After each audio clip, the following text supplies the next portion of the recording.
चलिए तो शो की शुरुआत करते हैं और आज शो में सबसे पहले आपके सवालों के जवाब हम देंगे, जहां पर विस्तार से आप ही दर्शकों ने अपनी फाइनेंशियल डिटेल्स हमको दे के रखी हैं। और सवाल कई तरह के होते हैं, साथ में हम फ्लैश भी करेंगे हमारे व्हाट्सएप नंबर को। जो सवाल हमें लोग भेजते हैं वो उनसे निवेश की रणनीति तो हमसे जानना ही चाहते हैं, लेकिन साथ साथ में हमसे निवेश की स्ट्रैटेजी सही क्या है। अगर उन्होंने अपने लिए कोई कर्ज लिया हुआ है तो किस तरह से उस कर्ज का छुटकारा आपको मिले, इसकी रणनीति क्या होनी चाहिए, हमारे एक्सपर्ट्स आपको बताते हैं। तो आज शो की शुरुआत सवाल जवाब के सिलसिले के साथ Vishwajeet Parashar mutual fund expert मेरे साथ जुड़े हुए हैं, पंकज मटवाल एमडी हैं ऑप्टिमम मनी मैनेजर्स के, ये भी जुड़े हुए हैं। आप दोनों का स्वागत है हमारी इस बेहद खास पेशकश में। विश्वजीत जी, सुमंत हमारे साथ जो दर्शक हैं फोन लाइन पे जुड़ चुके हैं। सुमंत नमस्कार, कहाँ से बोल रहे हैं आप?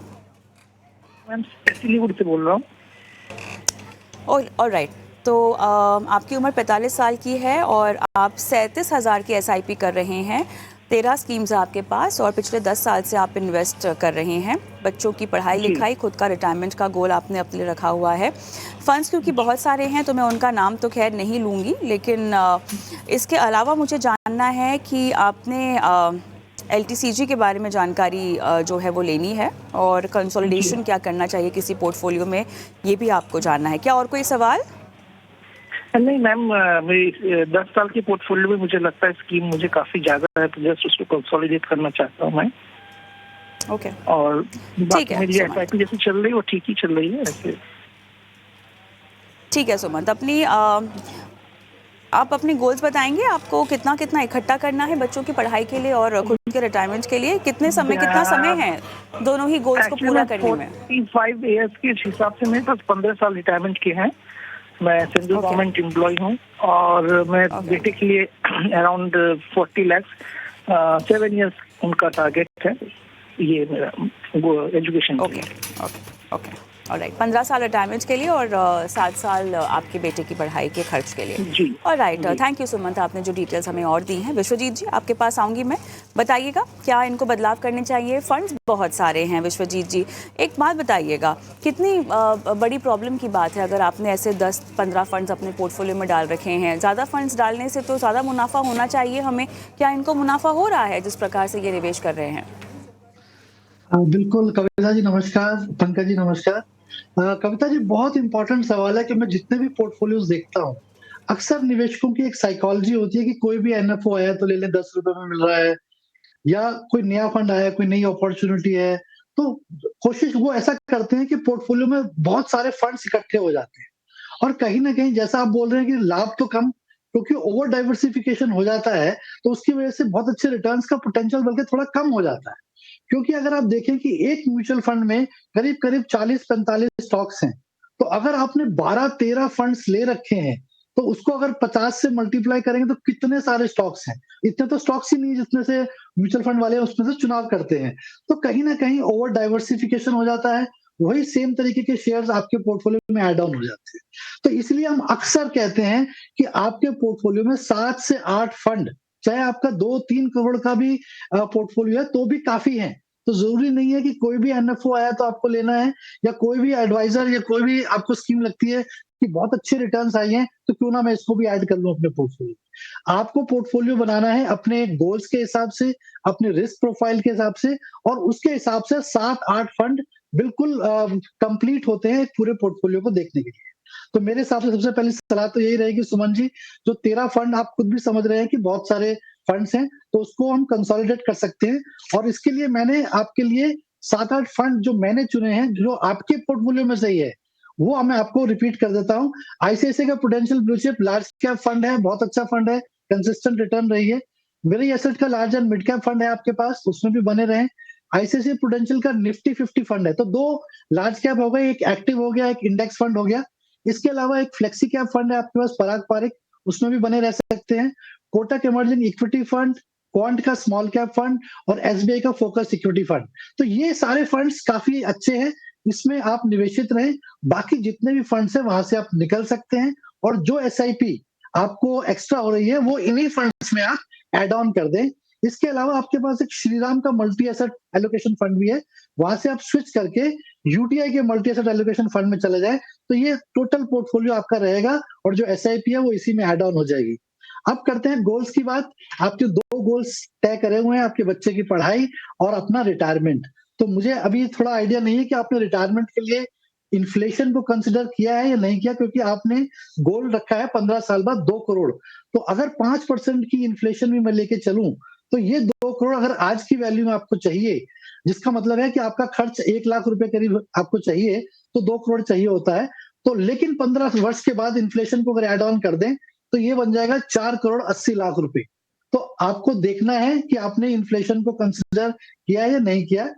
आप अच्छी खासी एसआईपी कर रहे हैं, करीब-करीब 37,000 की एसआईपी आप कर रहे हैं, तो ये अगर आप 15 वर्ष तक कंटिन्यू रखें, तो ये बन जाएगा 1.86 करोड़।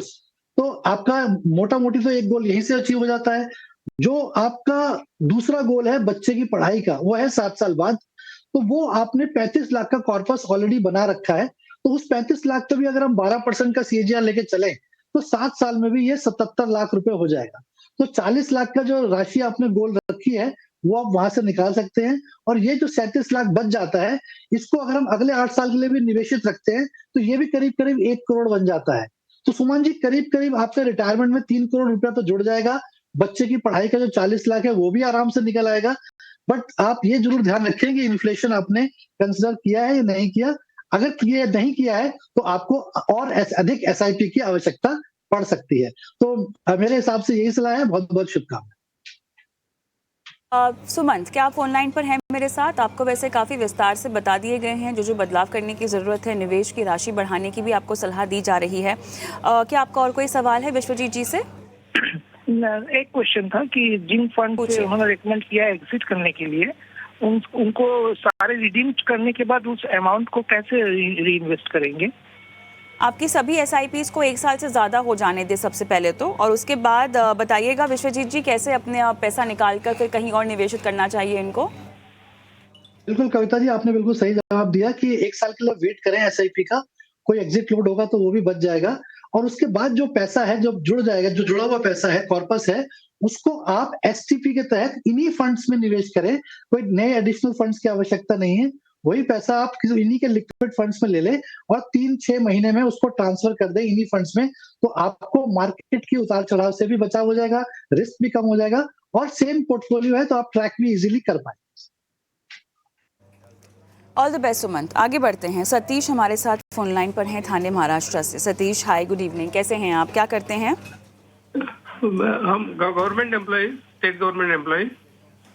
ऑलराइट सतीश, धन्यवाद अपना सवाल हमें भेजने के लिए। आपके पास आईसीआईसीआई प्रू के 3 फंड्स हैं, वैल्यू डिस्कवरी है, इंफ्रास्ट्रक्चर है, पीएसयू इक्विटी फंड है, कोटक का एक स्मॉल कैप लेके रखा है आपने और उसमें आप 2,000 रुपए की मंथली एसआईपी भी कर रहे हैं। टोटल एसआईपी आपकी 30,000 की है। 2 करोड़ का आप कह रहे हैं कि टारगेट है और आप चाहते हैं कि इसको कितना 10 साल में अचीव करना चाहते हैं? कितना? 10 साल मिनिमम हॉराइजन 10 ईयर्स है। 10 ईयर्स रिटायरमेंट के लिए बना रहे हैं पोर्टफोलियो क्या? रिटायरमेंट और सन के हायर एजुकेशन के लिए, ऐसा दोनों चीजों को कंबाइन करके बना रहे हैं। दोनों ही सतीश जी, दोनों ही बहुत इम्पोर्टेंट गोल्स हैं और दोनों ही गोल्स को पोस्टपोन नहीं किया जा सकता। 2 करोड़ का जो आंकड़ा आपने अपने लिए चुना हुआ है, मैं ये उम्मीद कर रही हूँ कि आपने इसमें पढ़ाई का खर्चा भी कवर किया हुआ है और रिटायरमेंट के बाद की आपकी जो पूरी ज़िंदगी है जहाँ पर आपकी कमाई नहीं हो रही होगी, शायद आपने कहा कि आप सरकारी कर्मचारी हैं तो आपको पेंशन मिलेगी, लेकिन उसके बावजूद के खर्चे आपने गिन रखे होंगे। तो कैसे डिवाइड किया है आपने इस 2 करोड़ को, जरा मुझे बताइएगा, बच्चे की पढ़ाई के लिए और खुद के रिटायरमेंट के लिए? बच्चे के पढ़ाई के लिए 50 to 70 लाख और रिमेनिंग रिटायरमेंट। ठीक है। आपके पास कमाई के और जरिए क्या होंगे रिटायरमेंट के बाद? वो उसका बंदोबस्त हो रखा है क्या, केवल यही पोर्टफोलियो होगा? नहीं, इसमें मैडम मेरा already as on date investment 15 to 16 lakh already last 3-4 year से कर चुका हूँ मैं। हाँ, और ये रेगुलर एसआईपी भी चल रहा है मेरा ये। ओके। और इसके अलावा वो पूछिए। हाँ, बोलिए। इसके अलावा गवर्नमेंट के रिटायरमेंट बेनिफिट्स मिलेंगे, वो मिल सकते हैं। वो भी आगे इसको स्टेप अप करना है या इसमें राशि बढ़ाना है तो बढ़ा सकते हैं। ठीक है। पंकज जी बताइए, क्या करना चाहिए इनको? बिल्कुल, देखिए सतीश जी, पहली बात तो ये है कि जैसा कविता जी भी बोल रही थी, जो राशि आप लेकर चल रहे हैं आपका गोल थोड़ा और बड़ा होना चाहिए, क्योंकि अगर हम बात करें कि बच्चों की एजुकेशन भी है और रिटायरमेंट भी है, तो शायद पैसा काफी ना रहे। महंगाई दर की वजह से महंगाई बढ़ती रहती है और पैसे की वैल्यू कम होती जाती है।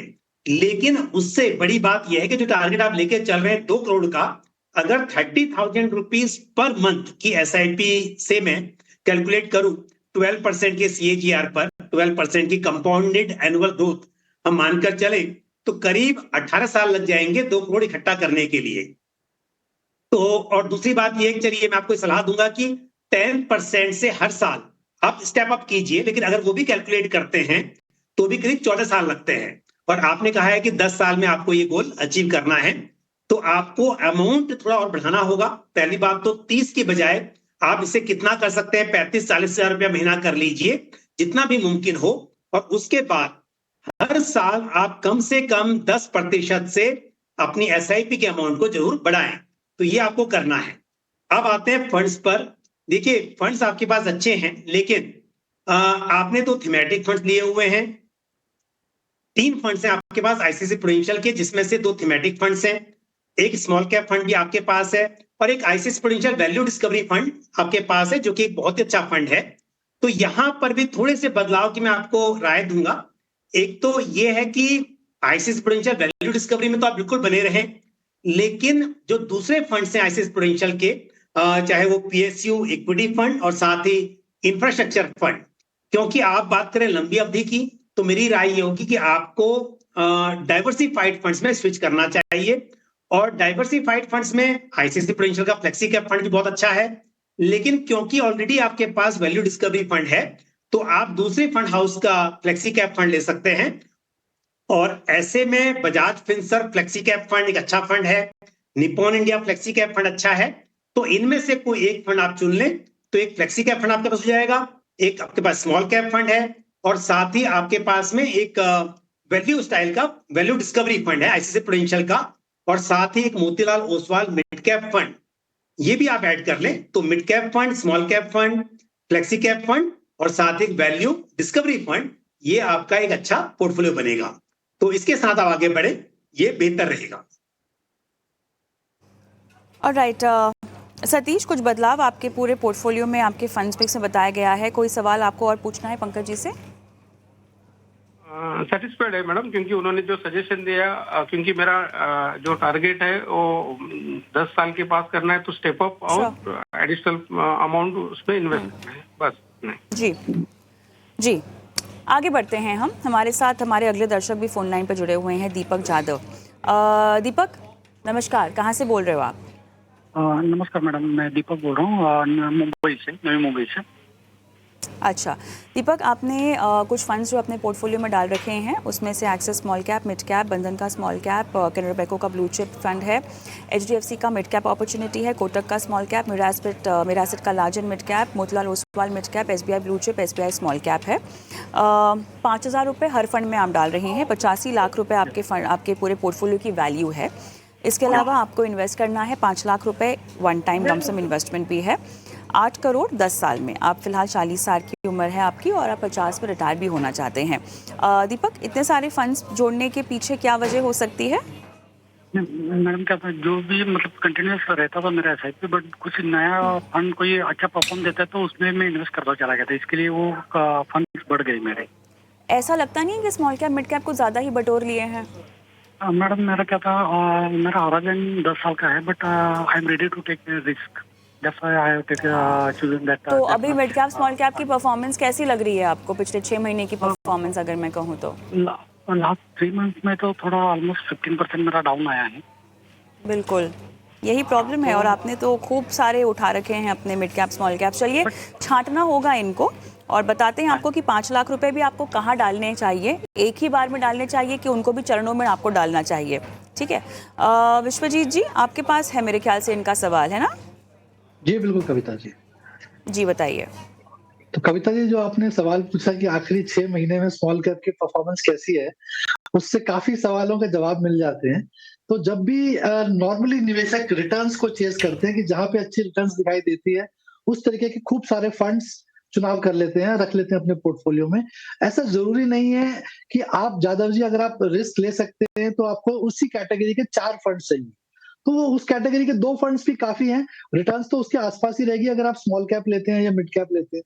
बट एक अच्छे बैलेंस पोर्टफोलियो के लिए आवश्यक है कि आपके पास सारे ही कैटेगरीज़ के फंड हों और आपने एक अच्छे खासे फंड्स का चुनाव किया भी हुआ है। मैं देखूँ थोड़े से फंड आवश्यक ज़्यादा ज़रूर हैं, बट डिफरेंट कैटेगरीज़ में हैं, डिफरेंट एएमसीज़ के हैं, तो अच्छा डाइवर्सिफिकेशन है। तो जहाँ तक आपके गोल्स की बात करें, आप 50,000 की एसआईपी कर रहे हैं, 12% का सीएजीआर लेके चलें, तो करीब-करीब 1.16 करोड़ बन जाता है 10 साल में।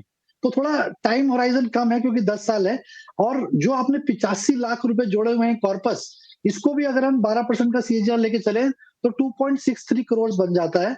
तो करीब-करीब ये 4 करोड़ के करीब आप पहुँच जाते हैं और आपने जो लक्ष्य रखा हुआ है, वो है 8 करोड़ का। तो थोड़ा-सा एम्बिशियस है, या तो फिर आपको थोड़ा टाइम होराइज़न और इंक्रीज़ करना पड़ेगा, ताकि आप उसको आराम से अचीव कर सकें। क्योंकि अगर ये 8 करोड़ का लक्ष्य अचीव करना है और 4 करोड़ का जो बैलेंस है उसको अचीव करना है, तो करीब-करीब 1,75,000 की एसआईपी आपको और इंक्रीज़ करनी पड़ेगी, तब जाके आप 8 करोड़ के लक्ष्य तक पहुँच पाएँगे। जहाँ तक कि आपके पोर्टफोलियो का सवाल है जादव साहब, मैं अगर देखूँ तो 3-4 फंड्स में अगर हम थोड़ा-सा स्विच कर लें, तो एक अक्रॉस कैटेगरीज़ और डिफरेंट कैटेगरीज़ ऐड ऑन हो जाएँगी।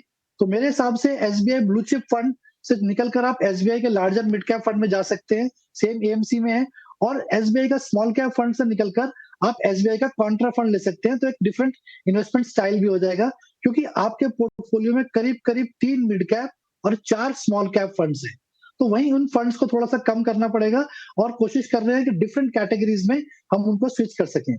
एचडीएफसी मिड कैप फंड बहुत अच्छा फंड है, कोई कमी नहीं है, लेकिन ऑलरेडी आपके पास मिड कैप फंड्स 2 और हैं, तो इसको यहाँ से निकलकर आप एचडीएफसी के फ्लेक्सी कैप फंड में स्विच कर सकते हैं और वहीं कोटक का जो स्मॉल कैप फंड है, उसको स्विच करके आप कोटक के मल्टी कैप फंड में जा सकते हैं।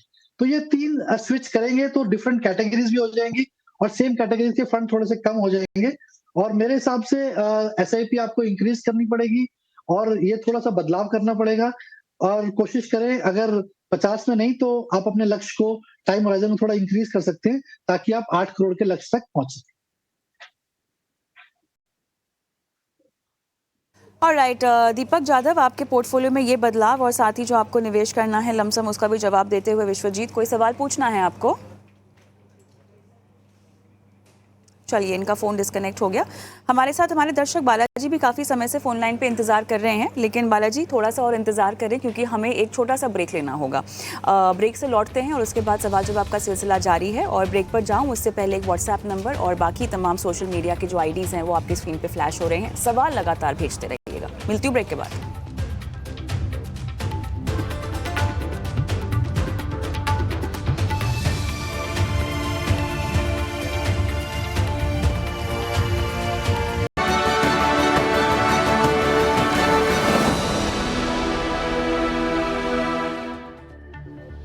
Welcome back. आप देख रहे हैं मैंने अपना फाइनेंस मिनिस्टर और हम दे रहे हैं आपके तमाम सवालों के जवाब। और हमारे साथ पंकज मटपाल, विश्वजीत पराशर हमारे दोनों मेहमान बने हुए हैं। इनफैक्ट हमारे साथ हमारे दर्शक जो कि फ़ोन लाइन पर बालाजी काफ़ी लंबे समय से इंतज़ार भी कर रहे हैं। बालाजी नमस्कार, आपने काफ़ी लंबा इंतज़ार किया, धन्यवाद इस इंतज़ार का सर।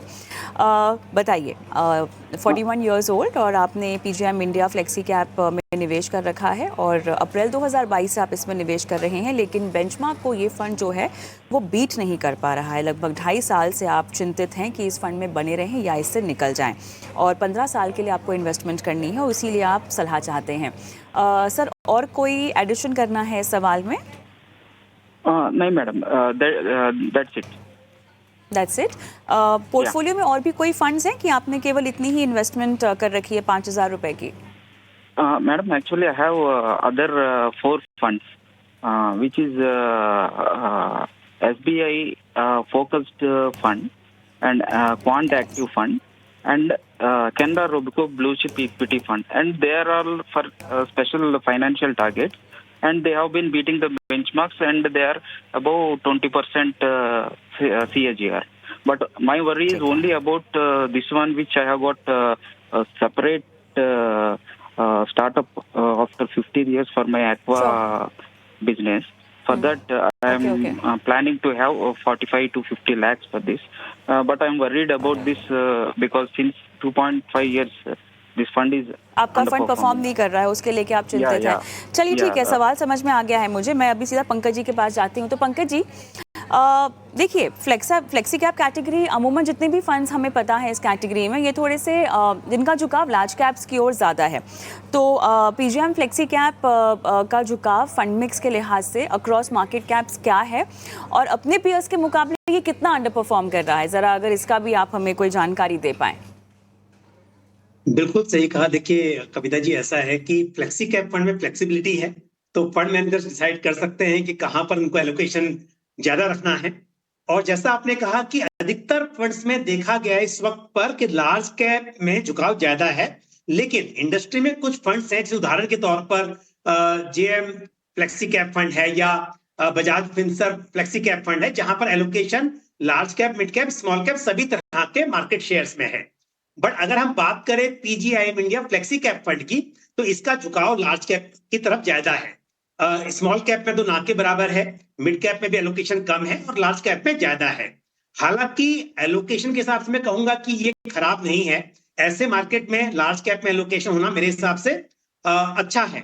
लेकिन जैसा कि बालाजी भी कह रहे हैं कि फंड की परफॉर्मेंस काफी समय से खराब चल रही है, और उसकी खास वजह ये कि जो सेक्टर एलोकेशन है या स्टॉक सिलेक्शन है वो शायद सही नहीं है। जब मार्केट में स्मॉल कैप में भी तेजी थी, अच्छी तेजी देखी हमने, मिड कैप में तेजी देखी, उस वक्त भी यहाँ पर स्मॉल कैप में एलोकेशन नहीं था। विद इन मिड कैप भी बात करें तो शायद परफॉर्मेंस उस हिसाब से नहीं आ पाई जो आनी थी।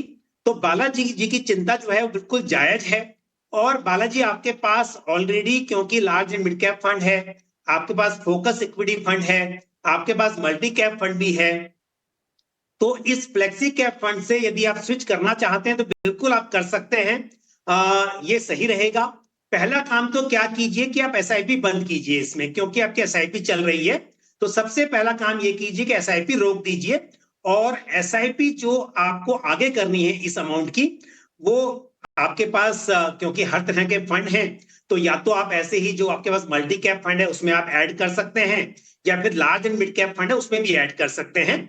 और नया फ्लेक्सी कैप फंड भी ऐड किया जा सकता है, क्योंकि जो फंड के नाम बताए हैं आपने, आपके पास जैसे कि एसबीआई का फोकस फंड है, फोकस फंड भी ऑलमोस्ट फ्लेक्सी कैप फंड ही होता है, सिर्फ उसका जो पोर्टफोलियो होता है वो थोड़ा कॉन्सेंट्रेटेड होता है। तो उसमें भी आप अमाउंट का ऐड कर सकते हैं अगर नया ऐड ना करना चाहें। और नया ऐड करना है तो फिर ऐसे में Nippon India flexi cap fund अच्छा है, और जैसे मैंने कहा Bajaj Finserv flexi cap fund वो भी कंसिडर किया जा सकता है। तो पहली बात तो एसआईपी रोकनी है आपको। अब आते हैं लमसम अमाउंट जो इकट्ठा हो चुका है। अब देखिए, यदि आप रिडीम करते हैं तो यहाँ पर आपको long term capital gain tax, और साथ ही यदि 1 साल तक का जो निवेश है, पिछले 1 साल में जो एसआईपी हुई है, वो जो यूनिट्स हैं उनको रिडीम करेंगे तो short term capital gain tax भी यहाँ पर एप्लीकेबल हो सकता है, और होगा मतलब, और शॉर्ट टर्म में आपको एग्जिट लोड भी एप्लीकेबल होगा। तो मेरी राय ये है कि पिछले 1 साल में जो यूनिट्स अलॉट हुई हैं उन्हें आप फिलहाल रिडीम ना करें, उसमें आप बने रहें। उसके पहले के जो यूनिट्स हैं कि 2.5 साल से आप एसआईपी कर रहे हैं, जो पिछला जो पूरा एक्यूमुलेशन है उसे आप रिडीम भी कर दें, और उस पूरे पैसे को आप अपने जो एग्जिस्टिंग फंड है उनमें ऐड करें, वो सही रहेगा। और साथ ही जैसा अगर नया फ्लेक्सी कैप फंड ऐड करना है आपको तो उसमें आप स्विच कर सकते हैं, वो भी ठीक है। लेकिन यहां से पूरा पैसा ना निकालते हुए पिछले 1 साल में जितनी यूनिट्स अलॉट हुई हैं उतने को रहने दें, बाकी को निकालें, तो आपका एग्जिट लोड भी बच जाएगा, और आपका जो short term capital gain tax है जो कि 20% रेट से एप्लीकेबल होता है वो बच जाएगा। और पिछला जो है उस पर तो आपको long term capital gain tax देना पड़ सकता है। वैसे आप जानते होंगे कि एक पूरे फाइनेंशियल ईयर में 1,25,000 रुपए तक का लॉन्ग टर्म कैपिटल गेन जो है वो एग्जेम्प्टेड है, उसके ऊपर का ही जो अमाउंट होता है उस पर टैक्स लगता है। तो इस फाइनेंशियल ईयर में कोई दूसरा रिडेम्पशन नहीं होता है, तो शायद ये जो प्रॉफिट है वो भी आपका टैक्स फ्री हो जाएगा। तो इतना आप कर सकते हैं, ये मेरी आपके लिए राय रहेगी। ऑलराइट, चलिए, तो यहाँ पर बालाजी को ये सलाह मिलती हुई, बालाजी कोई और सवाल आपको पूछना है? नहीं madam, thank you very much. All the best. Dilshad Alam का हम सवाल लेंगे, इन्होंने यूट्यूब के जरिए अपना सवाल भेजा है। विश्वजीत जी, आपके पास होगा इनका सवाल। 7 फंड्स हैं जिनमें ये निवेश कर रहे हैं, 1 CR 10 साल में इनको कमाने हैं और 17,000 रुपीज़ की SIP चल रही है। अभी सितंबर महीने से इन्होंने इन्वेस्टमेंट की शुरुआत की है। फंड सिलेक्शन क्या सही है या नहीं जानना चाहते हैं। दुबई में ये नौकरी कर रहे हैं फिलहाल। जी दिलसाद जी का जो पोर्टफोलियो है, इन्होंने फंड्स बहुत अच्छे चुनाव कर रखे हैं और 7-8 फंड्स ही हैं। लेकिन थोड़ा-सा अगर मैं इनको सजेशन दूंगा तो ये रहेगा कि इनके पास एक थीमेटिक फंड है जो कि आदित्य बिरला सन लाइफ का PSU फंड है। तो वो अगर परफॉर्मेंस वाइज देखें तो पिछले 1-1.5 साल में तो बहुत अच्छी रिटर्न्स आई थी वहां पे, बट अभी PSU सेक्टर इतना परफॉर्म नहीं कर रहा है, तो वहां से ये निकल सकते हैं और उसी के एक लार्ज कैप फंड में जा सकते हैं, क्योंकि इनके पोर्टफोलियो में एक pure large cap fund missing है। तो आदित्य बिरला सन लाइफ का मेरे ख्याल में एक लार्ज कैप फंड है, फ्रंटलाइन इक्विटी फंड, तो उसमें ये स्विच कर सकते हैं ताकि इनका पोर्टफोलियो और अच्छा बेटर डाइवर्सिफाइड हो जाए। इसके अलावा इनके पास HDFC का मिड कैप अपॉर्चुनिटीज फंड भी है, जो इनके अलावा इनके पास मोतीलाल ओसवाल का मिड कैप फंड भी है। तो 2 मिड कैप फंड है, तो HDFC के मिड कैप से भी स्विच कर ये HDFC के मल्टी कैप फंड में जा सकते हैं, ताकि प्योर अच्छा खासा डाइवर्सिफाइड हो जाए अक्रॉस कैटेगरीज डिफरेंट AMCs, तो अच्छा फंड पोर्टफोलियो बन जाएगा। जहां तक इनका गोल का सवाल है, कविता जी, इन्होंने 1 करोड़ का लक्ष्य रखा है और केवल 10 वर्ष का समय है। तो 17,000 की SIP से तो करीब 40 लाख रुपए बनते हैं, और वहीं इनको जो बाकी 60 लाख का जो बैलेंस है उसको अचीव करने के लिए इनको अपनी SIP इंक्रीज करनी पड़ेगी। तो टोटल अगर 1 करोड़ का लक्ष्य अचीव करना चाहते हैं तो करीब 44,000 की SIP इनके पास होनी चाहिए, तब ये अपना 1 करोड़ का लक्ष्य अचीव कर पाएंगे 10 वर्ष में। तो मेरे ख्याल में बहुत अच्छे फंड्स हैं, थोड़ा सा ये बदलाव करें, और जो अगर लक्ष्य अचीव करना है तो अपनी SIPs को काफी हद तक इंक्रीज करना पड़ेगा। चलिए आगे बढ़ते हैं और अभय मोकल मेरे साथ फोन लाइन पे जुड़े हुए हैं। अभय नमस्कार, कहाँ से बोल रहे हो आप? मुंबई से बोल रहा हूँ। हाय, गुड इवनिंग। ऑलराइट अभय, आपके पास 1 CR बचत के तौर पे पड़ा हुआ है और इसको आप निवेश कर रहे हैं। राइट, मेरे पास अभी 80 लाख टू 1 CR एक कॉर्पस फंड है और मैं वन टाइम इन्वेस्टमेंट के लिए देख रहा हूँ, इधर इन रियल एस्टेट और share market. I am not sure which one. If it is real estate then I am thinking कि एक 2 CR तक का कोई हाउस लोन पे लेके फिर उससे रेंटल इनकम जनरेट करना, या फिर considering current market situation share market में इन्वेस्ट करके उससे कुछ यील्ड आ रहा है क्या देखना। मैं overall duration I am thinking about 10 years। Okay, तो मुझे एक बात बताइए, आपने अगर इस पैसे को रियल एस्टेट में इन्वेस्ट करना है तो आपसे उसको आप उसमें से हर महीना रेंट चाहेंगे। क्या आपकी ऐसी कोई रिक्वायरमेंट है कि आपको इस इन्वेस्टमेंट से, भले ही वो रियल एस्टेट में हो या इक्विटी बाजार में हो, उससे आपको इनकम की उम्मीद है तुरंत? तुरंत नहीं, it's 10 years, 8 years, 10 years। 8 years, 10 years down the line आपको पैसों की जरूरत होगी उस इन्वेस्टमेंट से। तो कितना आपको चाहिए होगा हर महीना? 55,000 आपने लिखा हुआ है। यस, करंट हमारे इधर रेंट 55,000 मिल रहा है if I am buying property of 2 CR।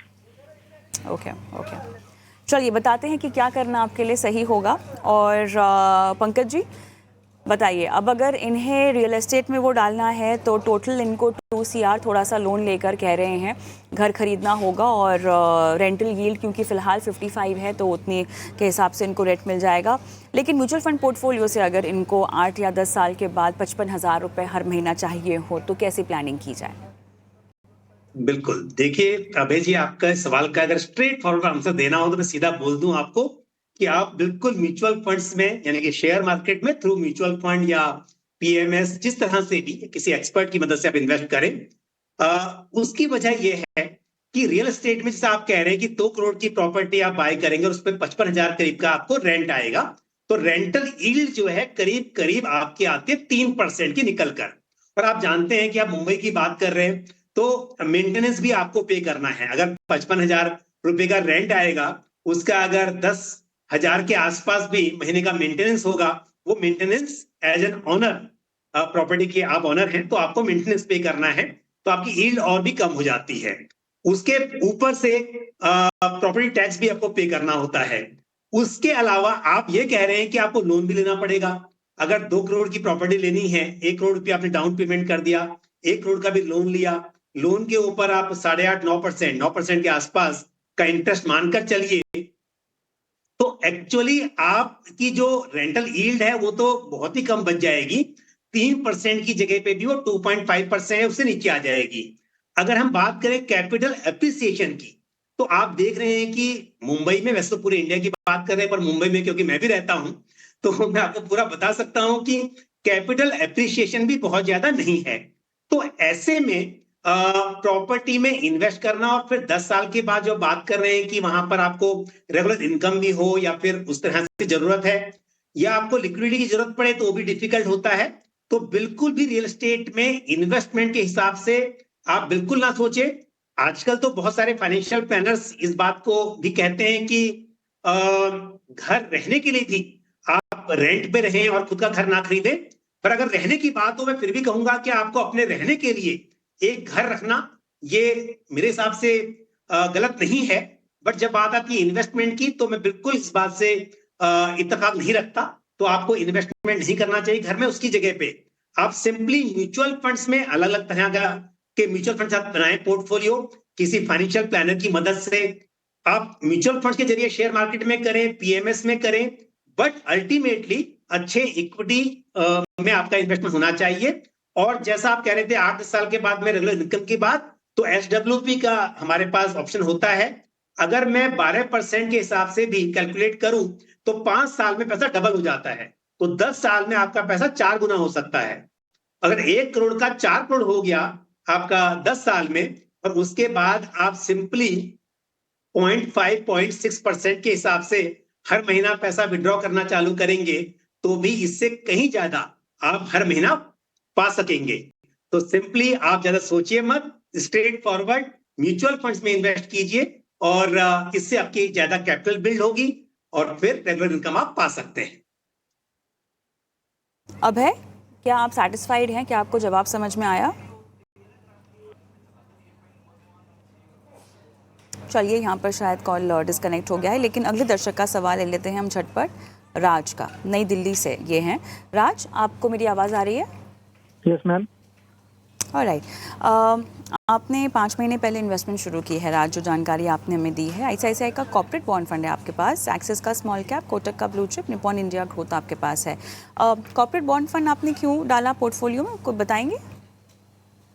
वो बस एक थोड़ी नॉलेज मिली हुई थी कि सारे एसेट्स इक्विटी में नहीं डालने चाहिए, तो थोड़ा मैंने डेट में डाल दिया इस वजह से कि मार्केट फ्लक्चुएशन में सेफ रहे। ठीक है, ऑलराइट, स्मार्ट। तो 10 साल में आपको कितना एसडब्ल्यूपी के जरिए चाहिए होगा? मैम, मेरी जो मंथली एसआईपी है, मैं 5,000 की करना चाहता हूँ लगातार 10 साल के लिए, और फिर जब 10 साल हो जाएंगे तो 12वें साल से 2 साल नहीं करूंगा, फिर 12वें साल से मैं एसडब्ल्यूपी करना चाहता हूँ। वो एसडब्ल्यूपी आपको कितने अमाउंट की एसडब्ल्यूपी आपको चाहिए होगी? अगर मेरे को मंथली 10 से 15 हजार रुपए अगर मिल जाए। ठीक है, ऑलराइट।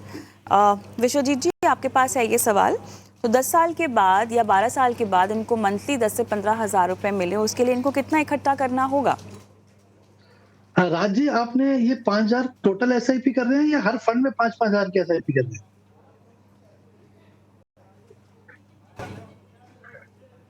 कुछ सालों बाद मैं इसको थोड़ा बढ़ा सकता हूँ 6-7 हजार रुपए, लेकिन अभी फिलहाल 5 है, इन्हीं में चारों में मैंने डाइवर्सिफाई कर रखी है। ठीक, ओके। विश्वजीत जी जी, फंड्स तो आपने अच्छा चुनाव किया हुआ है राज जी, बिल्कुल डाइवर्सिफाई कर रखा है, एसेट क्लास वाइज भी डाइवर्सिफाई किया हुआ है, तो आप ऐसे ही डाइवर्सिफिकेशन को लेके चलते रहें। अगर हम 5,000 रुपए की एसआईपी की बात करें 10 वर्ष के लिए, तो ये करीब करीब 12% सीएजीआर के हिसाब से 11 लाख रुपए बन जाते हैं। तो क्योंकि आपने कहा कि आप बढ़ा सकते हैं और आपको 10,000 रुपए की इनकम की आवश्यकता रहेगी, तो आप कोशिश करें हर वर्ष 15% एटलीस्ट स्टेप अप करें, क्योंकि अभी आप छोटी इन्वेस्टमेंट कर रहे हैं, तो धीरे धीरे अगर 15% भी करेंगे तो ज्यादा फर्क नहीं आएगा।